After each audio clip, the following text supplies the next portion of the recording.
Petrol और diesel की कीमतों में पीर के रोज एक बार फिर इजाफा देखा गया। मई में इनकी कीमतों में 16 दिन इजाफा किया गया, जिसकी वजह से दिल्ली में पेट्रोल 3 रुपये 87 पैसे और डीजल 4 रुपये 42 पैसे महंगा हो गया है।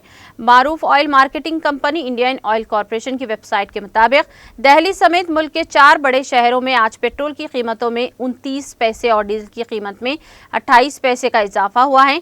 कौमी दारुल हुकूमत दिल्ली में पेट्रोल 29 पैसे इजाफे के साथ 94.23 रुपये और डीजल 28 पैसे से बढ़कर 85 रुपये 15 पैसे फी लीटर पर हो गया है। गुज़िश्ता कई दिनों से इनकी कीमतें हर रोज इजाफे के साथ नई रिकॉर्ड बना रही हैं।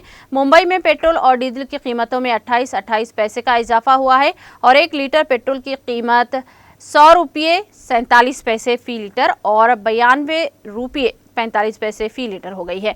चेन्नई में इनकी कीमतों में 25 पैसे के इजाफे हुआ है और पेट्रोल 95 रुपये 76 पैसे और डीजल 89 रुपये 90 पैसे फी लीटर फरोख्त हुआ है। कोलकाता में पेट्रोल 28 पैसे से महंगा होकर 94 रुपये 25 पैसे और डीजल 26 पैसे इजाफे के साथ 88 रुपये फी लीटर पहुंच गया है। पेट्रोल और डीजल की कीमतों का रोजाना जायजा लिया जाता है और इसी बिना पर हर सुबह 6 बजे नई कीमतें लागू होती हैं।